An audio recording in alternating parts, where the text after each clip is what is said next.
are your sexual fantasies? What are some of the craziest things you've always desired to explore when it comes to sex? Are there inhibitions, or you are willing to go all out? These and many more questions come to mind in our bid to spice up our relationships. Today on Moans Cuddles, we will take a critical look at that subject of sexual fantasies and how far couples should take it or not.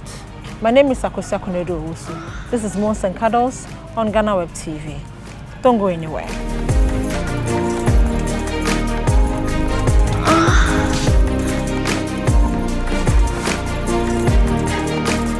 Oh, you're welcome back to Moans Cuddles here on Ghana Web TV. My name is Akosia and I am excited to be here because, you know, the topic that we are discussing, it is very, very dear to my heart. Let me introduce my guest to you. I have here with me Miss Tuno. Hi. Welcome back to the seat. Thank you. I'm always excited to see you. Why? Like, I don't know. The two The of us. vibe, eh? Yeah, I think there's something we have to explore later. And then joining us from Pennsylvania is Yao Tutu. Yao, you're welcome to Moans Cuddles. Oh, thank you for having me. It's always lovely having you here. Yeah. So today we're talking about me and you, our favorite topic, sexual fantasies. I know that you don't have fantasies, but you've dealt with people that come to you with all sorts of things. First on my mind, I want to know if every fantasy should be explored or it should remain a fantasy. Well, I think the best place to begin the conversation would be what actually is a fantasy, because a fantasy to you may be an everyday thing to me. So in that context, usually when people come to me and they have ideas about what they'd like to do to spice up their relationship, the fantasy is something that they don't normally do. So for example, giving your partner fellatio or cunnilingus may be a fantasy that one of them has, but they have not explored. So it doesn't have to be anything out of the ordinary or extravagant, but something which they don't normally do within their relationship. So with that being said, yes, definitely fantasies should be explored, but they should be explored after there is communication between the partners as to what those fantasies are and how they can be explored in a healthy way to uplift the relationship. If you have a fantasy about sex, would you want to let it be just a fantasy, or you would wish to explore? I'll wish to, yeah. And so, but it would depend on my partner as well, because I could be with a partner who is a bit of maybe a prude or something. So if I say, hey, this is what I want to do, I'm sure he'll be like, but if it's someone who is very liberal like myself, then I'm sure he'll be like, hey, yeah, let's do it. Some fantasies could be one side, and I like something that Yao said. He said, what could be like a fantasy to somebody could be an everyday thing to someone. So just so I personally, I think sometimes I confuse fantasies with lifestyle. Just so that we don't confuse the two. Can we get the basic fantasies that everybody is usually, imagining, like something like a threesome? There's no clear-cut thing to say this is a fantasy and this is a lifestyle. Someone's crazy. Look at, for example, Stephanie Benson. I like the way she lives her life. She just does things. To somebody, they would think she's crazy. And like, why are you doing this? Why are you doing this? So to her, she's living her lifestyle. To somebody else who may try and do what she's doing one time will be a fantasy. So it depends on whatever it is, and then you give the title to it. I'm asking that because I want people to understand maybe what they go through is not just a fantasy, but maybe a lifestyle that they are about to, a journey that they are about to. For instance, I see swinging, for instance, as a lifestyle. Yes, I see it as a lifestyle more than a fantasy. That's to me though. And I see something like a threesome more of a fantasy than a lifestyle. Being a swinger could be a fantasy. Why? Because if all I want to do is swing once, then it could be a fantasy. Right. But if I want to become a swinger and continuously then it becomes a lifestyle. That's why I'm saying one person's fantasy could be another person's everyday life. But I still want to know some of the things that we categorize as fantasies. For instance, I've heard how men claim that one of their fantasies are a threesome, for instance. I've seen that would be people the say commonest, they want to have sex in public. The fantasies are as varied as a human being. For example, somebody's fantasy may be having sex next to a tree. But if you are living in the village and you don't have a room to go and do it, the tree is normal. Exactly. The tree is normal. Right. You see, or somebody's fantasy may be getting tied up. But if you practice shibari, it may be normal. Right. You see, so as I said before, the fantasy could be somebody's everyday life. Right. But if it is something that you engage in just once and don't go into it again, then yes, it's a fantasy. Also, if it is something that you have been dreaming about and haven't yet accomplished, then it could be a fantasy. So then it brings me to my next concern, which is, so if two people are in a relationship and one has a fantasy, you don't know what the other person's fantasies are. Should you let them in on your fantasy, and how do you start the conversation? There are some people who are easily accessible, like myself. Nothing phases me. I'm so open-minded, it's not funny. You can tell me anything, and I'm a type of person who is easily trusted with anything. So for me, if I meet someone who is just like me and we have that vibe, we can talk about everything. It won't be difficult for me to even suggest it. We may not get to how do you call it, like express it or practice it, but we can at least talk about it. But if it's with somebody that is not easily accessible, where before you talk to them, you have to think about, Charlie, maybe do some prayers, some libation, and because you know how the person's going to react, that will be difficult. So like I said, it comes to compatibility and communication. If you and you choose someone who is easily accessible, it will be easy to just bring it up. Or maybe you could be having sex one time and you just say, hey Charlie, let's try this thing. Or you could be watching TV or a movie or something, and then you see something, you be like, hey, why don't we just try that? But if it's something that is maybe a bit like extreme. Extreme like what? Oh, there are people who, like, maybe you want to be strangled whilst having sex. They are weird. Actually, know someone like who said that is what she likes. Some people do that. Some too want to. She likes to sit to on their face. Yeah. Some women want you. Some men want you to a huge woman with big backside sit on his face. Some guys want you to fart in their face. Oh God. Oh yeah. We before we go for a break, when someone comes to you and tells you that they have this fantasy and they don't know how to tell their partner about it, what advice do you give them? Usually, what I ask is, how do they get their partner to do anything that they are looking for? For example, if you want a new handbag, how do you get him to get you the handbag? If you want to go on a date with him, how do you get to have... So if they can remember how they were able to ask for those simple things, then they can use that same approach. For example, a lot of men will say yes to almost anything after they've had a good orgasm. So after you've made him happy and you are cuddling, exactly, you're cuddling, you're like, hey, this thing that we did, how do you think about maybe I dress up as a French maid and then you dress up as my master and then you come and we do and after such an intense emotional exchange that has occurred, they'll be more likely to listen and also agree. You see, so I think in all relationships, we know how to approach our partners for whatever we're looking for. Just that there's that trepidation of he might think I am weird, strange, blah, blah, blah. But if he is open enough to have intercourse with you, then he is open enough to listen to those fantasies. You see, it's that simple. So on that note, we'll go for a break, and then when we come back, we would continue this conversation. Don't forget, you are here with us on Moans and Cuddles on Ghana Web TV.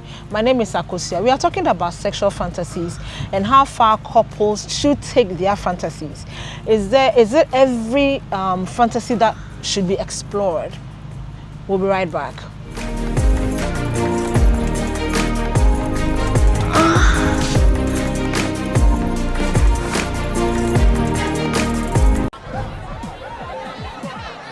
Powers and principalities. There's so much fire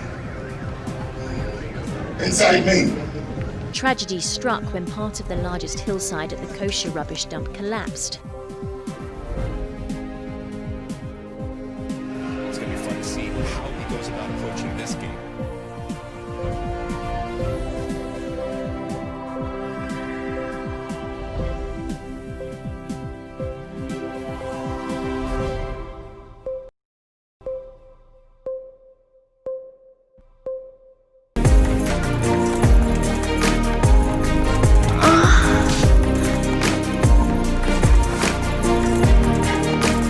Yeah, welcome back to Moans and Cuddles here on Ghana Web TV. My name is Akosia, and you know our topic already: sexual fantasies. As couples, how far? I'm going to say, where should we take it? We should take it to the bedroom, right?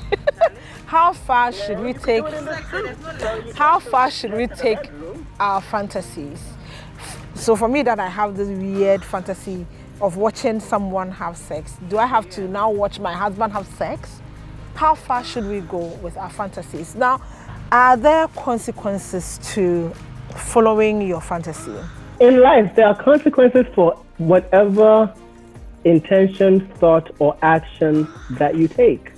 And therefore, it is usually advisable to go through them. For example, if my fantasy is to be tied up, okay, like handcuffed to the bed, you've got to think about, okay,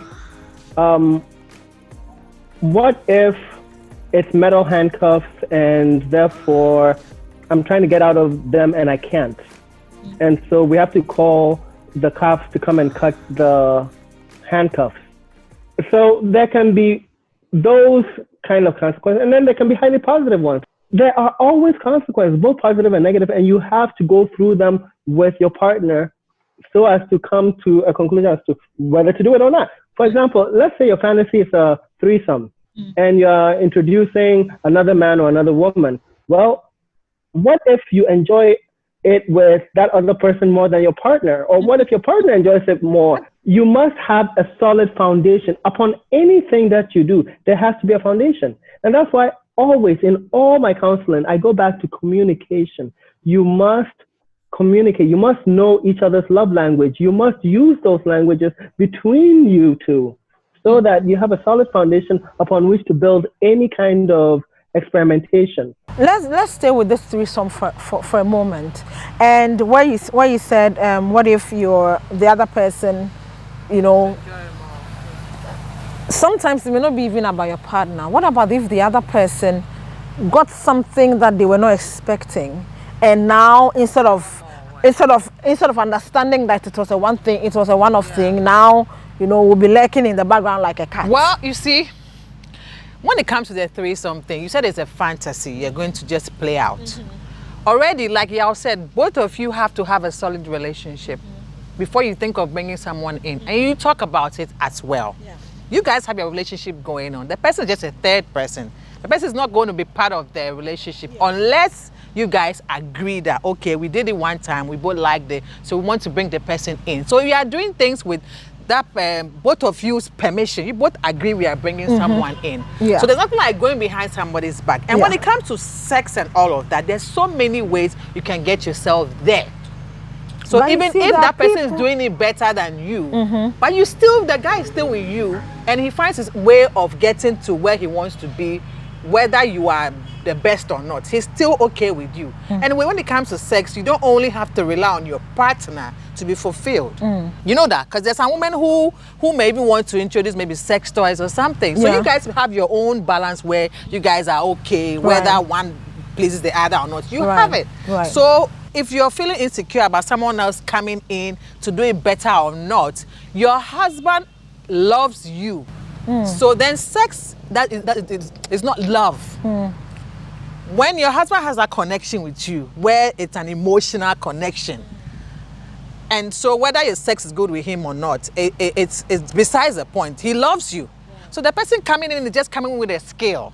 So when the person leaves, The skill that I don't have. you can learn it. And apart from that, as I always say, what is the foundation or the purpose of your relationship? Because if the purpose of your relationship or the foundation is just sex, then yes, the likelihood of you losing him or her is very possible. But if the foundation and purpose of your relationship is not just sex, but it's interwoven with your ability to talk to each other, your ability to understand each other, your willingness to go through literal fire with each other, then it doesn't matter who comes in or out, because your foundation is built on something more tangible than just a feeling. You see, and that is why most relationships last even though things come in and out of it, because it is built on a solid foundation of understanding that this is the reason God, the universe, or whatever brought us together. And therefore, we are walking this walk together. Thus, anything that comes into the relationship should fuel and feed it. It's kind of like if you start a fire, you put more wood in it so that the fire keeps burning. You add gasoline to it so that the fire keeps burning. You don't douse water on it to cool it down, unless you need to cool down the fire so that it doesn't burn the whole village. Right. So everything that happens to the relationship should benefit the relationship. So if you think through and talk to your partner and you realize that the fantasy will not benefit the relationship, have in it. But if not, so the communication aspect of this idea of a fantasy is crucial. You must talk to each other. You must discuss it. Unfortunately, that's a problem with our culture. We don't talk about sex. We don't talk about fantasies. We just my birthday, young koda. You know, that's not it. Yeah, it's true. Right. So let me go for a break, and then we'll come and then conclude this interesting conversation. Don't forget, this is Moans and Cuddles here on Ghana Web TV. My name is Akosia. I'm here today with Yao and Miss Tuno. Yao is far away in Pen something, and Miss Tuno is right here with me on set. So we'll be right back.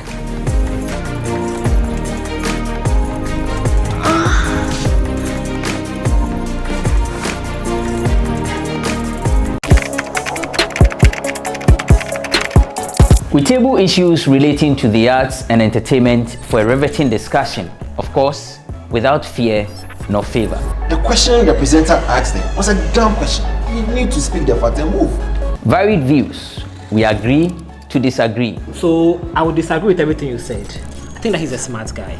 I think what he did. No, but I also said he's a smart guy. Yeah. I guess that I'm waiting for the what next. Yeah, I don't think that we have to wait for what next. It sometimes gets confrontational, but that's the beauty of the game. Today you're denying funny face. It's not my brother. Today you're denying funny face. I don't know him. You don't know funny face. It's not my brother. You don't know funny face. It's a package. We meet, we sit, we dialogue, we learn, we progress. My name is Benefo Wabin Abrantepa, a proud blogger, and this is my forum.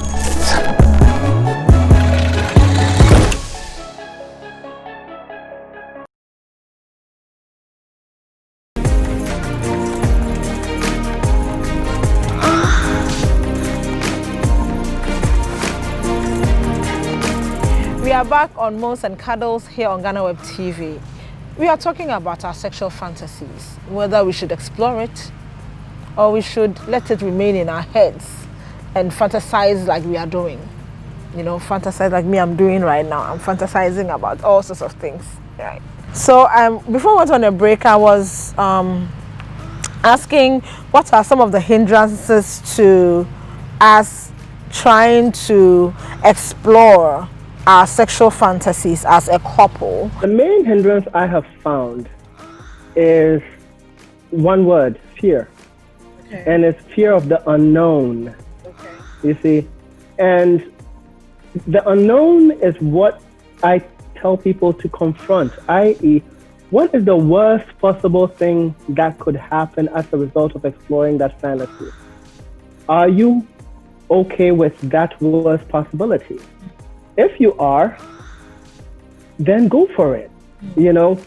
But that fear is what usually stops people. And then you have this society. What if somebody finds out that I have this type of fantasy, you know? Or what if the church finds out I have this type of fantasy? Because unfortunately, Christianity tends to be silent on sex and sexuality. The only things that it talks about is you shouldn't be sleeping with somebody else's wife or you shouldn't be homosexual, but they don't actually go into the nuances of sex like other religions. Like if you go to India, you find the Kama Sutra, which has pictures and pictures of how to have sex. If you go to Thailand, you have statues where it shows people having different positions in sex and so on and so forth.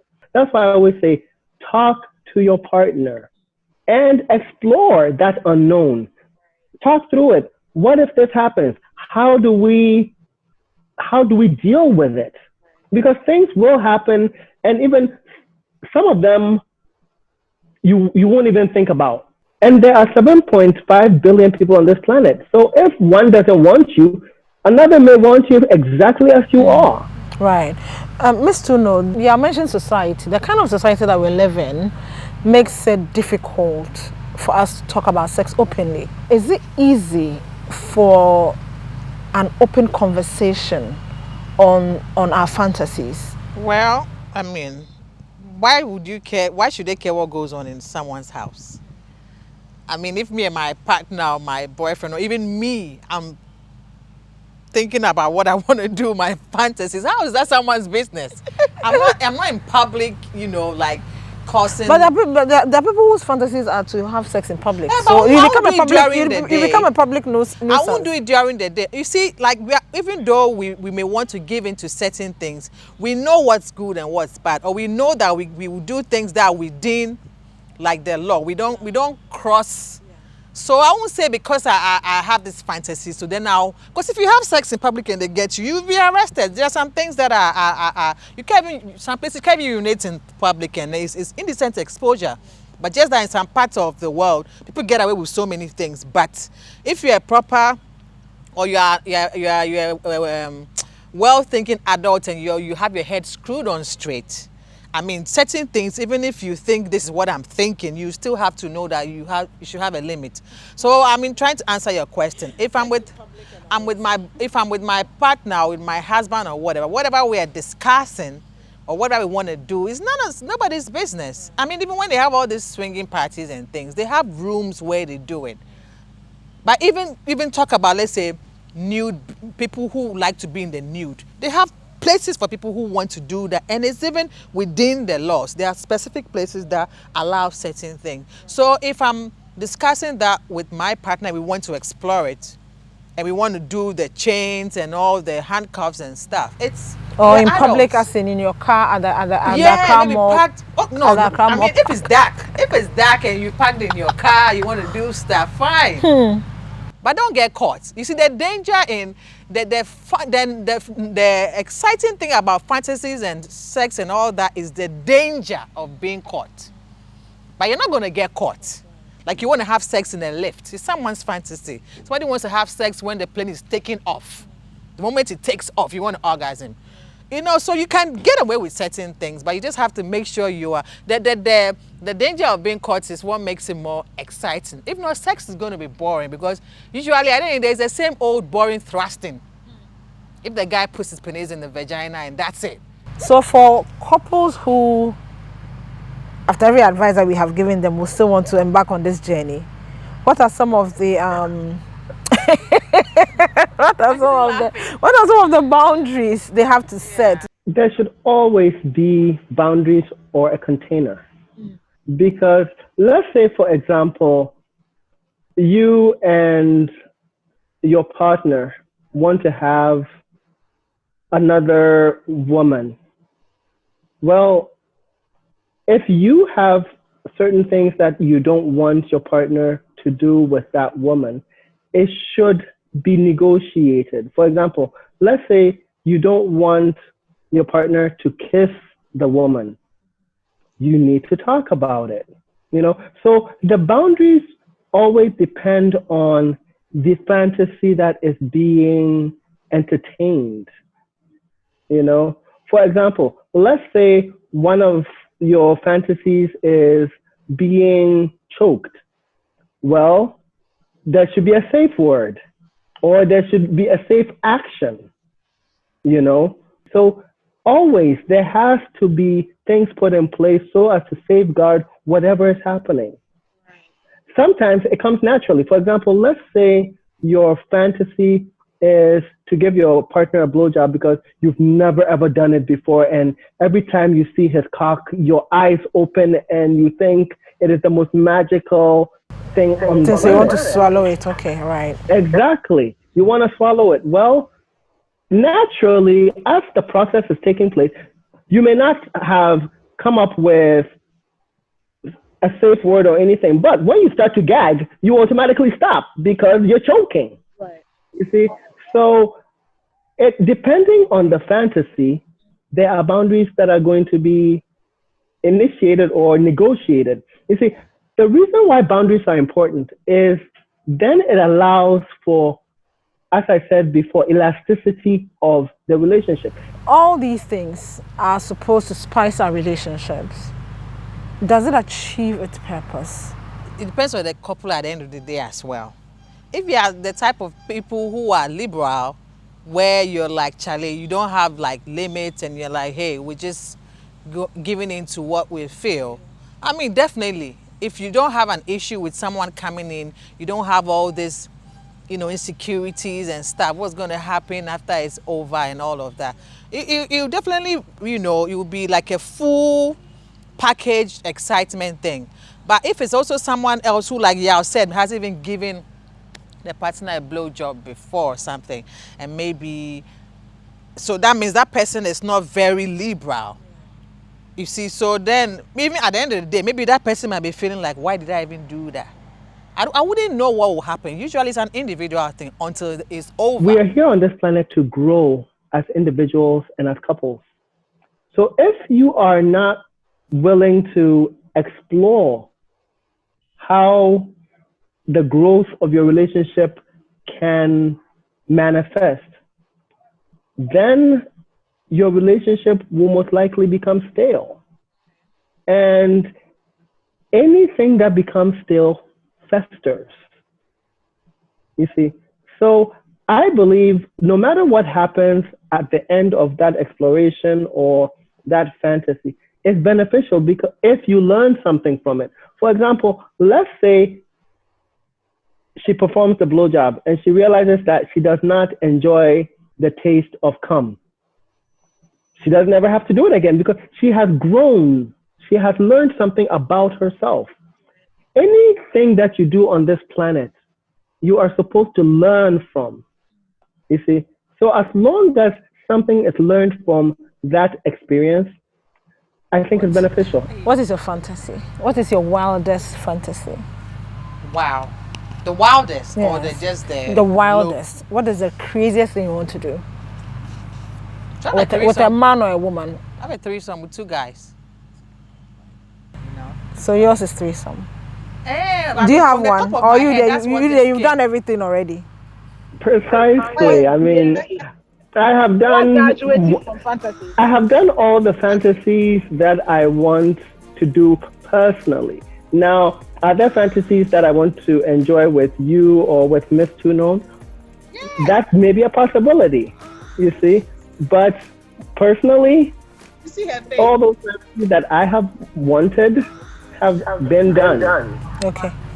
What graduated? Yeah, that's it. Yeah, that's it. What graduated? Oh, yeah, what graduated? You have graduated. Thank you. My dad used to say, if you want to walk on your head in the street, it is your head. Exactly. So if you and your partner want to do whatever, as long as it is safe for the two of you, you should go ahead and do it. And as long as it will bring that excitement for the two of you and for your relationship, go ahead and do it. I did this with Yao Tutu, who is far away in Pennsylvania. Thank you for coming on board, My pleasure. as always. Thank you for having me. And Miss Tuno, thank you very much for coming. Thanks for having me. I had fun as usual. Thank you very much for spending time with us. We will come your way another time on Moans and Cuddles on Ghana Web TV. Be safe.